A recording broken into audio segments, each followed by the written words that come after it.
Connor the Paradox Patterson. I'm 22 years old. I have my next fight on FightStar Championship, November the 19th. My opponent's name, Brennan Gate. We both have the same amateur record, both 4-0, both undefeated currently. Yeah, I am quite looking forward to this fight. Stylistically, we're quite different. Yeah.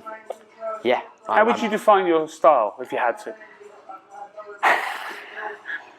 Fairly grappling orientated, but Sure. It's almost ironic. I started off as a pure stand-up guy, came from like a traditional Thai boxing. I fought Thai boxing, K1 kickboxing, before I ever even looked at the first bit of wrestling, jiu-jitsu. Not that my ears would tell that story, but you know, yeah. It's funny because you were one of the first people when I started here that I heard before I saw. So your kicks they're up there with the best in the gym. So it was kind of like you always kind of tell someone who can really throw a kick because you just hear that kind of throw a gunshot. Yeah.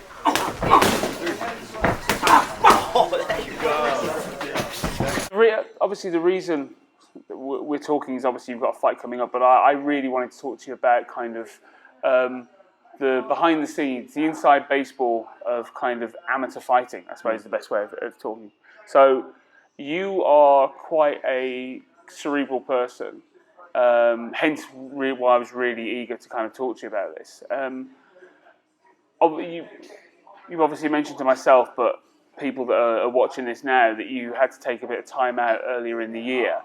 I just wondered if you talk about that a little bit, and more to the point, how it affected you being off for the last 3, 4, 5 months. Yeah, sure. So, yeah, unfortunate circumstances came my way.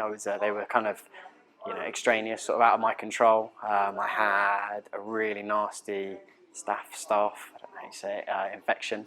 Essentially an abscess. It's still horrible no matter how you pronounce it. Yeah, the pronunciation is irrelevant. The infection was dreadful. I ended up needing 2 surgeries on it. Got quite a scar to show, but that was the first thing. And then the second one was essentially a chronic injury I'd been suffering with for even truthfully, my martial arts career. I've always had a bit of a bum left shoulder. Okay. And so the ideology behind it was, with the mandatory time off healing from this staph infection, I thought I may as well get 2 birds, 1 stone type thing. And so I decided it was best, knowing that I needed this surgery on my shoulder. There was no other method of treatment, as it was a bone issue. Okay. Things like soft tissue, for the people watching, tend to have more diverse routes to be able to fix. You can try, physical therapy, yada yada yada. If a bone is too big or misshapen, no matter how you dig into it with your thumb, it's going to stay that shape. Back to medieval times, unfortunately. Yes. Yeah. So essentially, I had the staph straight into. Let's just call it staph. From now on. Staph straight into the shoulder. Mentally, it was tough. It was tough. I'm not going to lie. Physically, it was probably a reprieved break. I had a really busy start to the year. I think I had 4 fights in about 5.5 months. So that was essentially there was no more than 6 or 7 weeks between a fight. So it was tough mentally to kind of take that time off. But I think physically it gave me quite a nice reset. Coming back now, I actually feel very fresh. Sure. Surprisingly, I was almost worried about that, taking this fight. Not worried, but it was definitely something that I'd be lying if I said it wasn't playing on my head. But then the more and more I got back into it, the more confident I became with the injuries being, robust enough to train and fight with again, which they are now, luckily. I actually felt really good coming back, the best I have in a while. Well, I mean, it's ironic, isn't it? You kind of it's the thing that you kind of fear almost the most, is being sidelined with an injury. But I suppose maybe when you're grinding away, and again, I don't think people understand just how much physicality there is in training. I mean, forget about, it could be boxing, it could be Muay Thai, it could be just straight jiu-jitsu, but having all those elements at once, you can't take the foot off the brake almost. No, and that's the thing that I find. Whenever I talk to people that fight a single discipline, this is no disrespect, there's a direct cause and relationship between depth of skill and then variety of skill. Obviously a boxer, much deeper level of understanding with the 2 weapons they have. But MMA, you don't get a chance. And people often ask me, it's like about S&C and stuff. It's like it's hard to fit in where you have so many different disciplines, because if you neglect one, it will become a glaring weakness essentially. So with the diversity of skill, but that's also one of the nice things. Again, this is more strategic or like tactical, but Sure. the more room for deception based on variety of skill, the less physicality matters potentially. You see people that you'd think, bloody hell, you couldn't beat you out a wet paper bag, like Ryan Hall, for example. Yeah. Very like unimposing stature, physically renowned for his jiu-jitsu and stuff like that. There's a lot of cases like that. I suppose it's one of the biggest differences maybe between amateur and pro is just that because you're still kind of in that.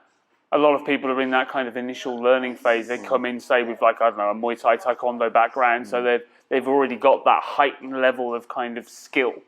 But then you're at ground zero when it comes to, say, grappling and jiu-jitsu, and kind of working out how to use those strengths to help you set up the things that you want to kind of do in a fight. Yeah. Whereas your S&C it's almost non-existent, because where would you fit that in? This is true. I suppose when you go up to pro, you kind of, because you're at a certain level, you can put more emphasis on your. It is. It's a game of like there's skill is not a linear development. I like to think. I heard someone explain it like on a podcast once. It's not.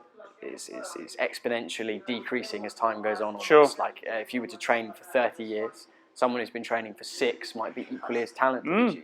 There's a lot of personalised things that go into skill development. Truthfully, your intelligence plays a big role in it. Your natural instincts play a big role in it.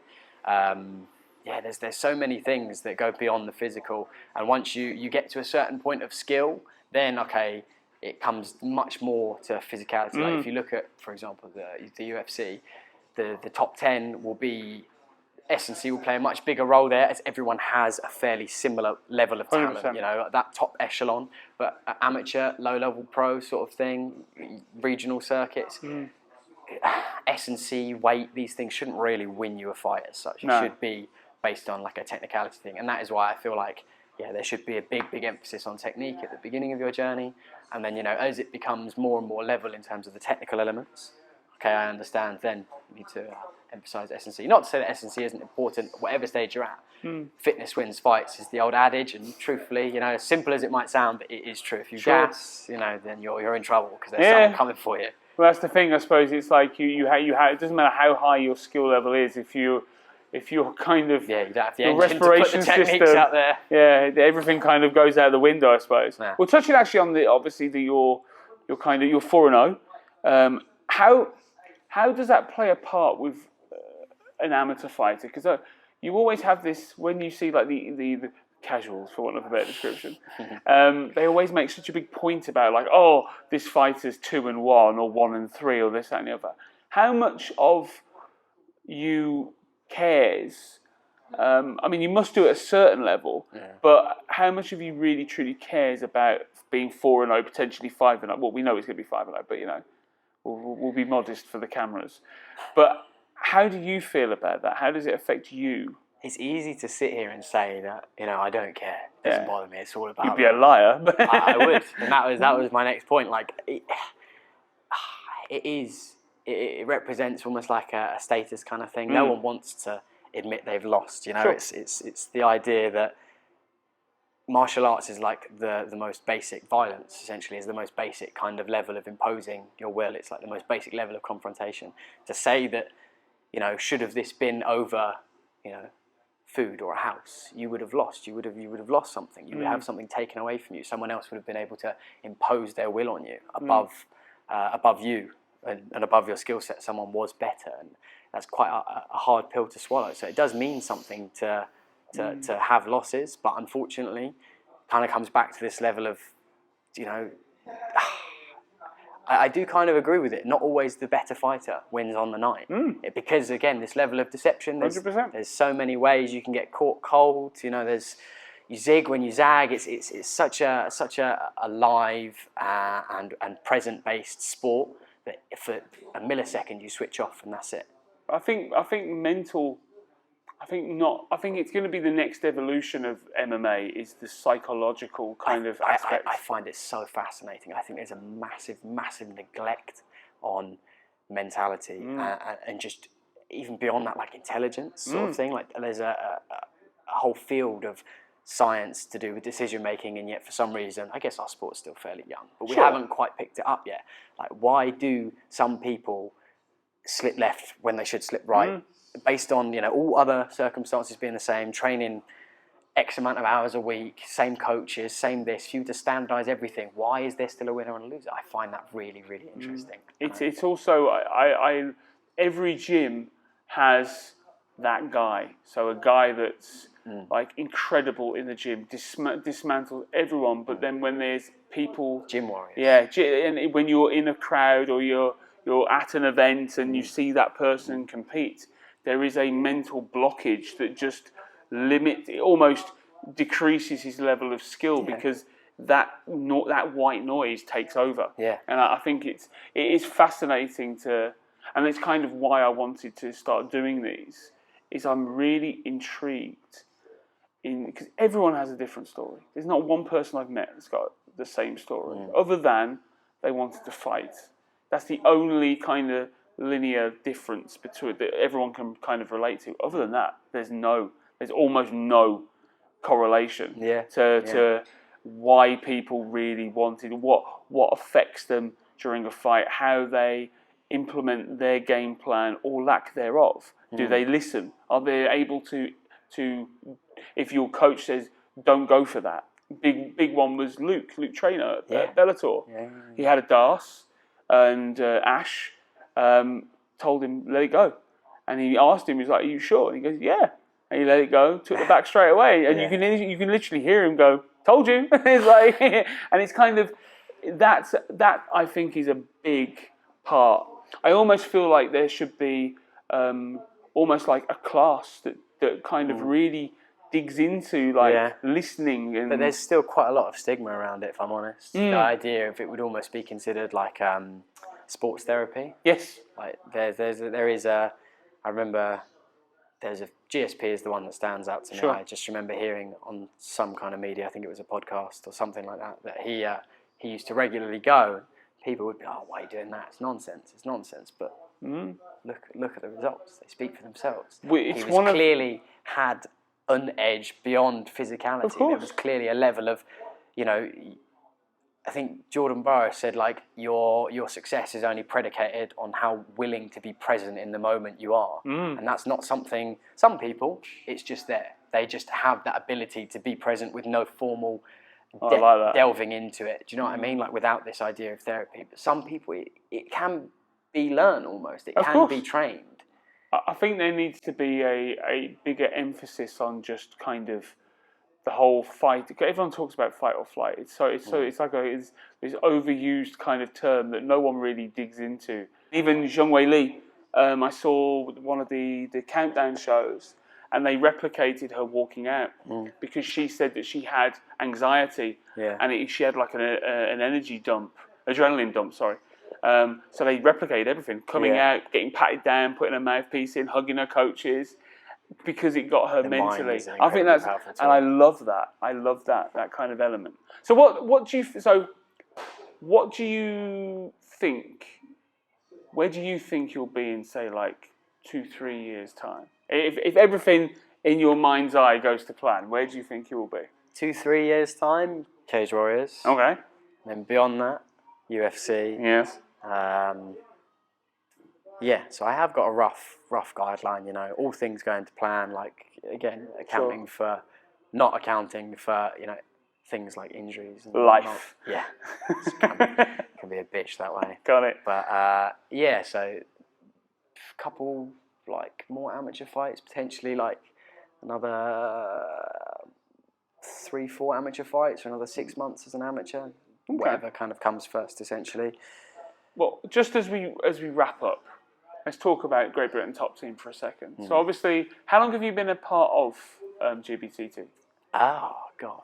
Not the longest. Sure. I think must have been at least about like 18 months now. Okay, so obviously you have been in this facility since day one then. Yeah, so I remember when we were pre here, we were down the road in the gym called Stronger. Yeah, I remember being in there. So how does it, what's the major difference you've kind of noticed of like having obviously your own space? Oh, it's wonderful. It's amazing. This gym is really, really like helped me a lot. You know, Sure. It's even beyond the facilities. It's less about the facilities. You could train in the jungle, so long as you've got people that are of a high enough level, you can get some good training in. But having these nice facilities, it's very, very, very pleasurable. We've got 2 saunas here, free of charge for things like weight cuts or even just recovery.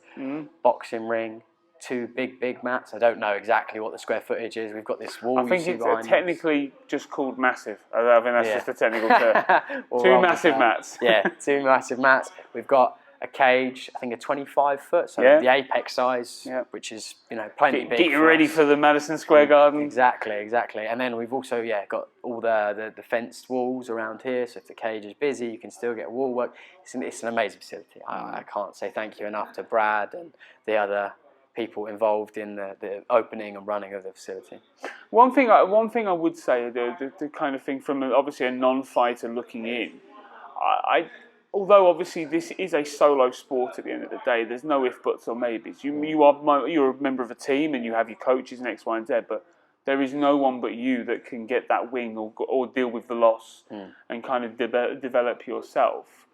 But it's so nice to see so much kind of support. It's like I always see, like whenever someone is not having a good day, I always see people like kind of checking in on them and everyone has it's really important. A heightened sense of like how a person should be feeling and helping a person. As to why that is, I think this sport, highest of highs, lowest of lows. There is no other sport, in my opinion, that offers such a detrimental harm to you physically and mentally if you lose.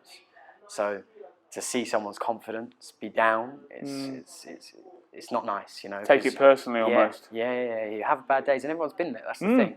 Even people all the way from the highest of high level in the gym, you've got Nath, Dom, yada, yada, yada, people that are really, really, really good. They've had bad days. They get frustrated sometimes, or they have been in the past, or, everyone will experience it at some point. That's one of the things that is good about this sport. You can't come in and be amazing.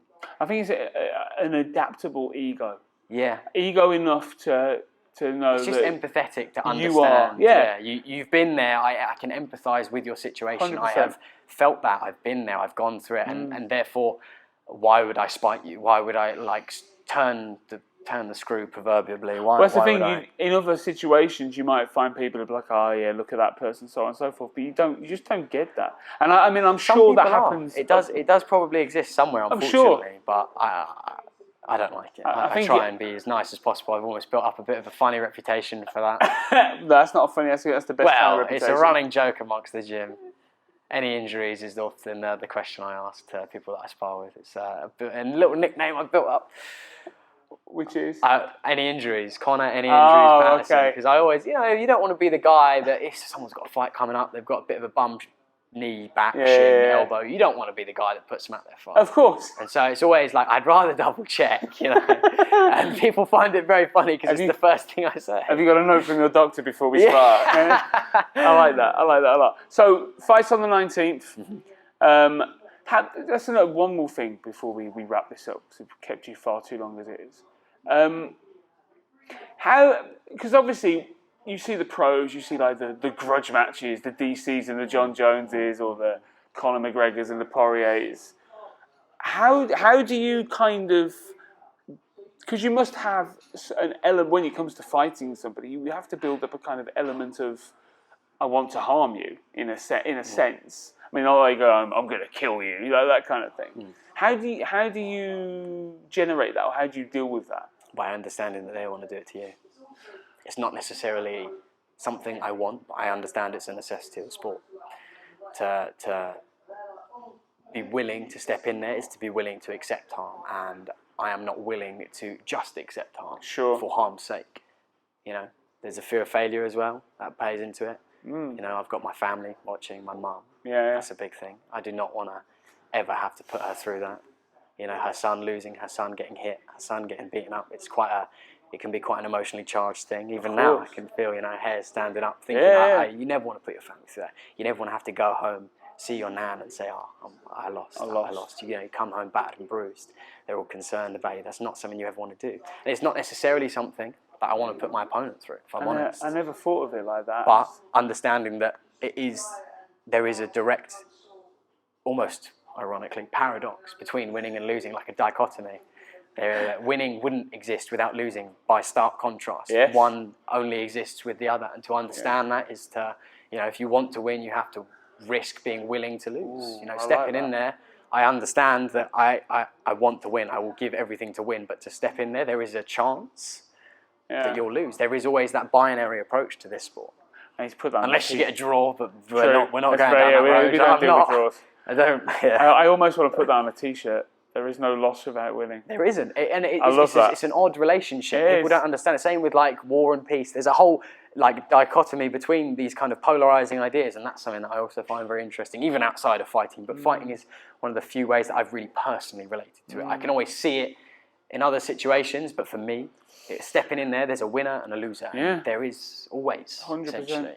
It always makes me laugh because you still get these kind of people that will be like, oh, it's a terrible sport. It's uber violent and like people are savages. But I think what there should be a montage of just the direct moment after a fight has been stopped. I don't think there's been a fight that I haven't hugged my opponent after. And I think you just see this utter switch from I want to win to oh my God, are you okay? And I think don't get me wrong, there are some absolute arseholes out there that are absolutely fine with it, but 99.9%, it's really interesting just to see how monumental the shift is between like I won and then going oh my God, are you okay?